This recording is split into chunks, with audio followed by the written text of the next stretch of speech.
କାର୍ତ୍ତିକ ପୂର୍ଣ୍ଣିମାରେ ଗାଈର କେଉଁ ଅଙ୍ଗକୁ ଛୁଇଁଦେଲେ ରାତାରାତି ହୋଇଯିବେ ଧନୀ ଏବଂ ଦୂର ହେବ ସବୁ ସମସ୍ୟା।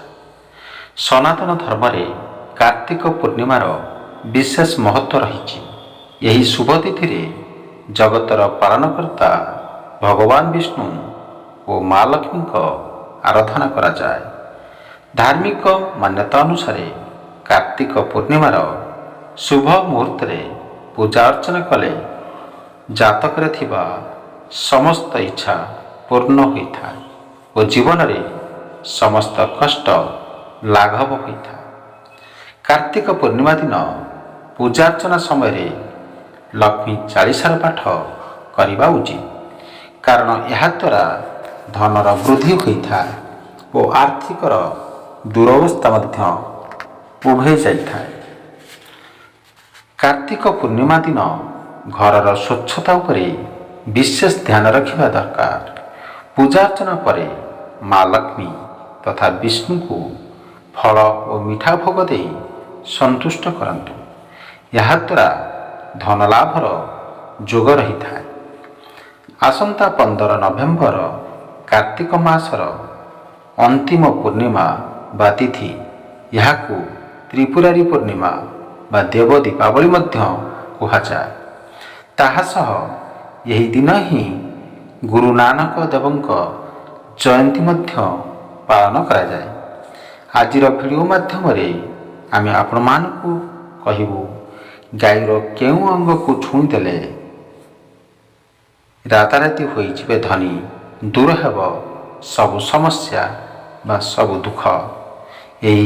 ଏହାକୁ ଜାଣିବା ପୂର୍ବରୁ ଯଦି ଆପଣମାନେ ଭିଡ଼ିଓକୁ ଦେଖୁଥାନ୍ତି ପ୍ଲିଜ୍ ଭିଡ଼ିଓକୁ ଲାଇକ୍ କରିଦିଅନ୍ତୁ ଏବଂ ଚ୍ୟାନେଲରେ ନୂଆ ଥିଲେ ଚ୍ୟାନେଲକୁ ସବସ୍କ୍ରାଇବ୍ କରି ରଖନ୍ତୁ ଏମିତିକା ନୂଆ ନୂଆ ଭିଡ଼ିଓ ଦେଖିବା ପାଇଁ।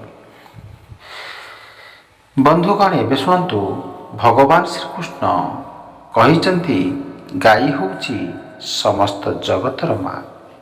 ଗାଈ ହେଉଛି ଏକ ଦିବ୍ୟ ଜୀବ।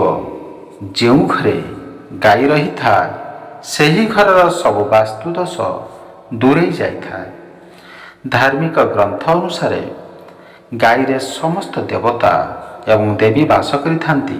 ତେଣୁ ଗାଈର ପୂଜା କରିଲେ ସମସ୍ତ ଦେବତା ଓ ଦେବୀଙ୍କର ପୂଜାର ଫଳପ୍ରାପ୍ତ ହୋଇଥାଏ। ଗାଈ ଉପରେ ସମସ୍ତ ନକ୍ଷତ୍ରର ପ୍ରଭାବ ପଡ଼ିଥାଏ। ଗାଈର ପିଠି ହାଡ଼ରେ ସୂର୍ଯ୍ୟ କେତୁନାଡ଼ି ଥାଏ, ଯାହା ସୂର୍ଯ୍ୟର କିରଣରୁ ରକ୍ତରେ ସ୍ୱର୍ଣ୍ଣକ୍ଷାର ତିଆରି କରିଥାଏ। ଏହି ସ୍ୱର୍ଣ୍ଣକ୍ଷାର ଗାଈର କ୍ଷୀରରେ ରହିଥାଏ, ଯାହା ମନୁଷ୍ୟମାନଙ୍କ ପାଇଁ ଅମୃତ ଭଳି କାମ କରିଥାଏ।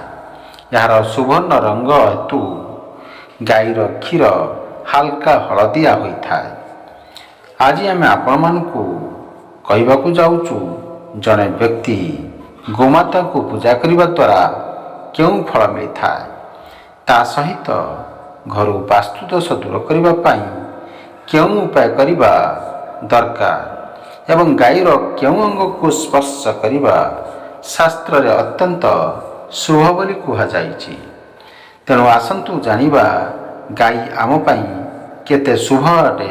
ସନାତନ ହିନ୍ଦୁ ଧର୍ମରେ ଗାଈ ଗଙ୍ଗା ଭଳି ପବିତ୍ର ଏବଂ ଗାଈଙ୍କର ଧାର୍ମିକ ମହତ୍ଵ ସବୁଠାରୁ ଅଧିକ ହୋଇଥାଏ।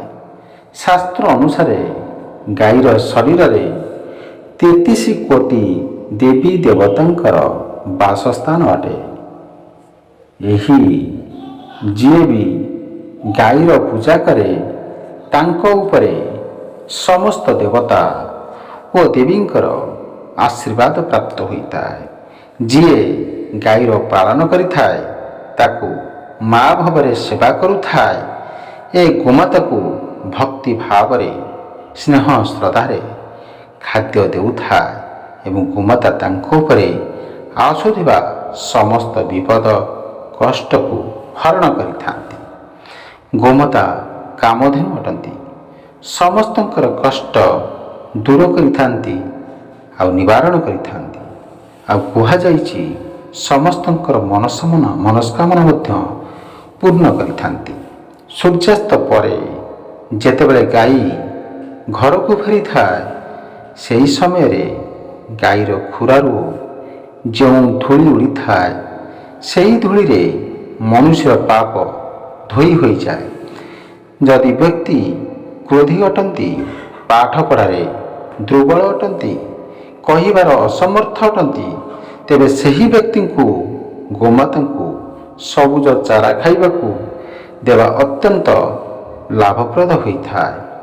ଏଥିରେ ବୃଦ୍ଧ ଗହର ବୁଧ ଗ୍ରହର ଦଶା ମଧ୍ୟ ଠିକ୍ ରହିଥାଏ। ଆଉ ସବୁ ସମସ୍ୟା ଦୂର ହେବାର ଲାଗିଥାଏ।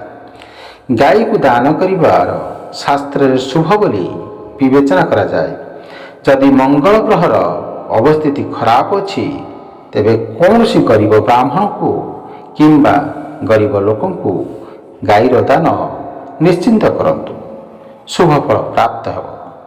ଯଦି ନବଗ୍ରହର ଶାନ୍ତି ଏବଂ ଶନିଙ୍କର ଦୋଷ ଠିକ୍ କରିବାର ଅଛି, ତାହେଲେ କଳା ଗାଈକୁ ଅବଶ୍ୟ ଦାନ କରନ୍ତୁ।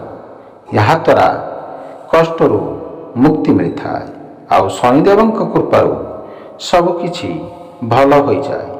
ଯଦି କୌଣସି କାମ ବନ୍ଦ ହୋଇ ରହିଛି, ତେବେ କେତେ ବି ପରିଶ୍ରମ କଲେ ବି ସେଥିରେ ସଫଳତା ମିଳୁନାହିଁ, ତାହେଲେ ବ୍ୟକ୍ତି ଗୋମାତାକୁ ରୁଟି ଖାଇବାକୁ ଦେବା ଉଚିତ ଏବଂ ତାଙ୍କ କାନରେ ନିଜର ମନସ୍କାମନା ନିଶ୍ଚୟ କହିଦେବାର ଅଛି।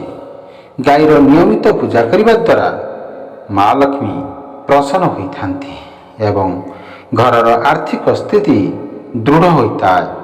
ଖରାଦିନରେ ଘର ଦ୍ୱାର ମୁହଁକୁ ଆସୁଥିବା ଗାଈକୁ ପାଣି ନିଶ୍ଚୟ ପିଇବାକୁ ଦିଅନ୍ତୁ। ଏହାଦ୍ୱାରା ଆପଣମାନଙ୍କର ମଙ୍ଗଳ ହୋଇଥାଏ। ଏମିତି କରିବା ଦ୍ୱାରା ବ୍ୟକ୍ତିକୁ ସବୁ ପ୍ରକାରର ରୋଗରୁ ମୁକ୍ତି ମିଳିଥାଏ। ଗୋମାତାଙ୍କୁ ଶୀତ ଦିନରେ ଗୁଡ଼ ଖାଇବାକୁ ଦିଅନ୍ତୁ, କିନ୍ତୁ ଗ୍ରୀଷ୍ମ ଦିନରେ ଗୁଡ଼ ଖାଇବାକୁ ଦିଅନ୍ତୁ ନାହିଁ। ଯଦି ପିତୃଦୋଷ ଦୂର କରିବାକୁ ଚାହୁଁଛନ୍ତି, ତେବେ ଗାଈକୁ ଅମାବାସ୍ୟା ଦିନ ରୁଟି ଗୁଡ଼ ଓ ସବୁଜ ଚାରା ଖାଇବାକୁ ଦିଅନ୍ତୁ। ଏହାଦ୍ୱାରା ଲାଭଦାୟକ ହୋଇଥାଏ। ଏଥିଦ୍ୱାରା ସବୁ ପିତୃଦୋଷ ମଧ୍ୟ ସମାପ୍ତ ହୋଇଥାଏ। ଏହା ସହିତ ଗାଈର ପୂଜା କରିବା ଦ୍ୱାରା ନବଗ୍ରହର ଶାନ୍ତି ହୋଇଥାଏ। ଯଦି ପିଲାମାନେ କଥା ଶୁଣୁନାହାନ୍ତି, ସେମାନେ କ୍ରୋଧିତ ହୁଅନ୍ତି, କଥା କଥାରେ ରାଗିଯାଆନ୍ତି, ତାହେଲେ କୌଣସି ଦିନ ଘରର ଦ୍ୱାର ମୁହଁକୁ ଆସିଥିବା ଗାଈକୁ ପିଲାଙ୍କ ଦ୍ୱାରା ଭୋଜନ ଖାଇବାକୁ ଦିଅନ୍ତୁ। ଏମିତି କରିବା ଦ୍ୱାରା ନିଜ ସନ୍ତାନ ପାଇଁ ଅତ୍ୟନ୍ତ ଶୁଭ ହୋଇଥାଏ। କୁହାଯାଇଛି ସମସ୍ତଙ୍କ ପାଇଁ ବହୁତ ଉପଯୋଗୀ ମଧ୍ୟ ଅଟେ। ଗୋମାତାଙ୍କର ପିଠିରେ ଗୋଟିଏ ଚୂଳ ରହିଥାଏ।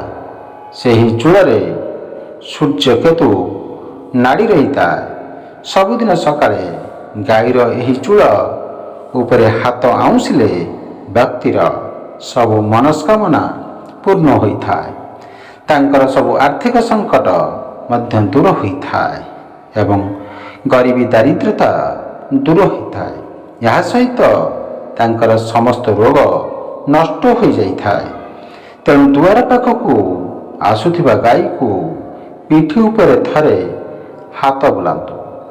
ଘର ବନାଇବା ପୂର୍ବରୁ ଯଦି ସେହି ଜାଗାରେ ଗାଈ କିମ୍ବା ବାଛୁରୀର ବନ୍ଧାଯାଏ, ତେବେ ସବୁ ବାସ୍ତୁଦୋଷ ମଧ୍ୟ ଦୂର ହୋଇଯାଏ।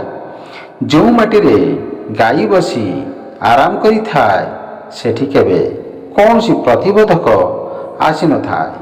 ଧ୍ୟାନ ରଖିଥିବେ, ଘରେ ତିଆରି ହେଉଥିବା ରୁଟି ସର୍ବପ୍ରଥମେ ଗାଈ ପାଇଁ ପ୍ରସ୍ତୁତ କରିବେ ଏବଂ ଗାଈକୁ ନିଶ୍ଚିତ ରୂପେ ଖାଇବାକୁ ଦେବେ। ଏହାଦ୍ୱାରା ପରିବାରର ସୁଖ ଏବଂ ଶାନ୍ତି ସର୍ବଦା ରହିଥାଏ। ଗୋମାତାଙ୍କୁ ପଞ୍ଚକୋଟିର ହଜାର ହଜାର ରୋଗର ଔଷଧ ଅଟେ।